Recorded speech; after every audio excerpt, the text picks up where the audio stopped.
What's going on, guys? This is Miasin and welcome to my Danger TEARLAMENTS combo video. So obviously this deck is really insane.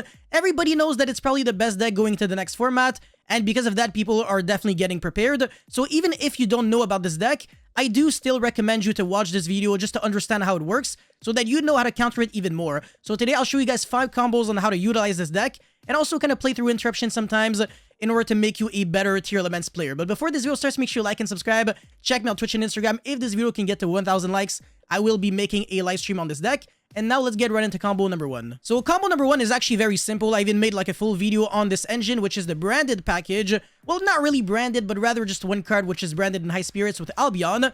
You can actually play around a bunch of cards with one single card. Well, one single card and one TEARLAMENTS monster, which isn't Reno Heart. You can actually play around Reaper, Drool and Logbird, and the Bisted monsters. So you're going to be going draw phase in order to send the Hafines as well as the Lulucaros. Back in the days, we had to send Deathfrog, so it was kind of unfortunate that you had to add like an extra bad card in your extra deck to make this engine work.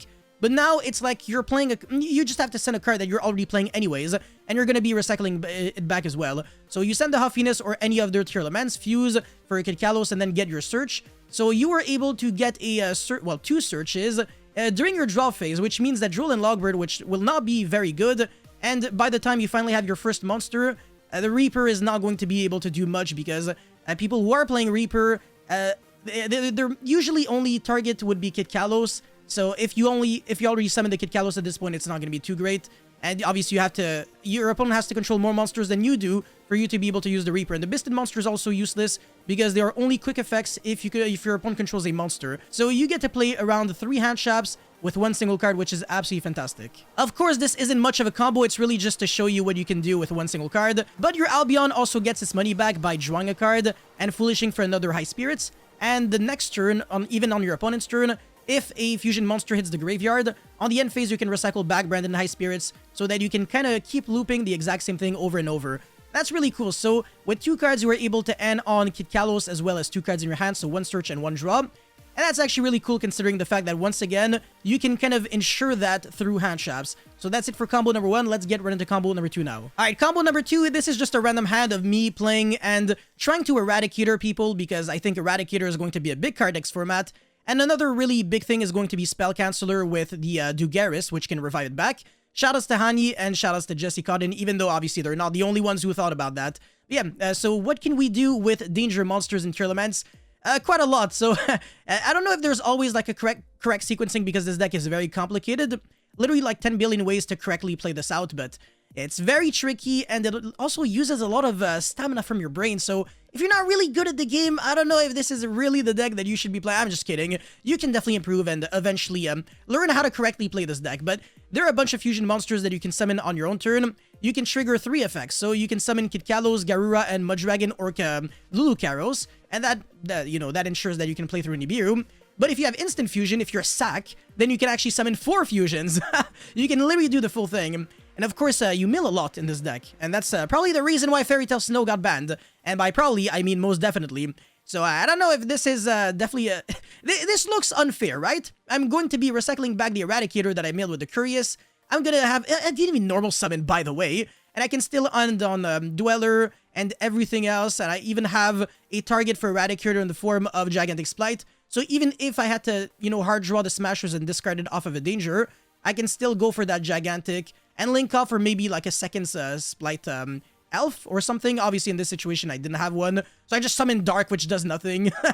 And then yeah, draw phase, Dweller, whatever. Your opponent goes like neck 10 and you just win the game. Eradicator though, I will say, kind of requires a lot of commitment. So if you want to do, if you just want to stop your opponent from using spells very effectively, I want to say Spell Canceller might be the correct way.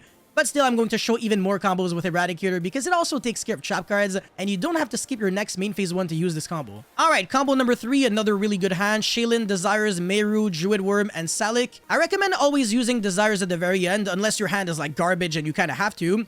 And by the way, the Scream is actually really nasty because if you play like Salik and another trap, then you can search like 2 traps every turn. Kid Kalos gets you one of them, and then even when like you can't really mill the Scream, you can still like summon the Kaleido Heart, pop it with your field spell, revive back the Kaleido Heart, and then send the Scream to search the other trap so that you can end on a counter to Dark Ruler. And in a board breaker format, this would be very good.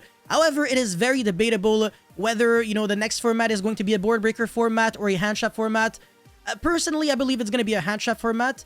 I could be wrong, but, you know, whatever. But still, if you're well prepared and, you know, you have the counters to everything, you don't have to be afraid of anything. But yeah, right now we have Lulu Karos, which can negate Nibiru. We have Beatrice that can send a Tearlament on, from your deck to the grave on your opponent's turn. So this card's really insane. So the Bisted monsters, they're not only hand traps, but they're also extenders. Even on your own turn, you can banish your own darks, like the danger monsters, in order to summon the Bisted monsters. And if you're summoning the Magnamut, it's even better, because on your end phase, you're going to be searching the Druid Worm, which is another interruption. And if you're playing IP Masquerena, I keep saying that, but this is like the best combo, because you can link up the Druid Worm and then summon Unicorn, shuffle back a card with Unicorn, and then send a special summon monster your opponent controls to the graveyard with the effect of Druid Worm. So yeah, we have Lulu Karos, Dweller, Beatrice, Crime, and Salig. This is ridiculous. A bunch of cards in the hand. However, there is one drawback to the board that I'm showing you right now. I think you can imagine that because of the fact that Lulu Karos is a water attribute and Dweller is also a water attribute, you can't really afford to make Lulu Karos and Dweller against the mirror match, because that does open you up to getting hit by Super Poly on draw phase. And because of the fact that the turn player has priority, he could technically use Super Poly on draw phase before you even get to use that Abyss Dweller. So that he's going to be fusing both of these cards. Obviously, the Lulu Karos can be revived back, so you're not losing that much, but your Dweller is not resolving, and your opponent has a Mud Dragon of the Swamp on the field. It's not necessarily the best. Sorry, a Mud Dragon, or... yeah, it's a Mud Dragon, not a Garura, because they're different types. Very important that you know that. But you still have, you know, so much in the form of Beatrice, the double trap cards, 10 cards in your hand. All that we're missing is Fairy Tale Snow. That would have been beautiful. And you can easily summon fusions on your opponent's turn like a Kaleido Heart. And you can, I don't know, go Solic, destroy the... well, send the Kaleido Heart to the grave, shuffle back a card, pop a card with a field spell, and then you have the Cribe, send another tier, summon Dragos Tapelia. You name it, whatever board you want to do, super easy. But yeah, that's it for this one. Let's get right into the next combo. Literally every single hand in this deck is broken. I have Scream, Reino Heart, the Field Spell, Mothman, and Salic. Everything is playable, so I'm just going to go with Mothman Reveal. I discarded the Scream so I can search the other chap if I am playing it. And then flip the Field Spell, search the Shaylin. Gizmek is just like the same card whether it's in your hand or grave, so I'm just going to discard it. And then we'll go normal summon the Reino Heart, use the effect of Meru, fuse for Kid Kalos. And then search for the Hafines because I already have the other names. Send and then revive back the Meru, mill 8. This combo is like insane. If I mill like a single tier, then I can keep on extending. And also mill the Reino Heart so I can discard the Hafines. And that's going to allow me to fuse again for a Garura. And then I can make the Curious and then mill.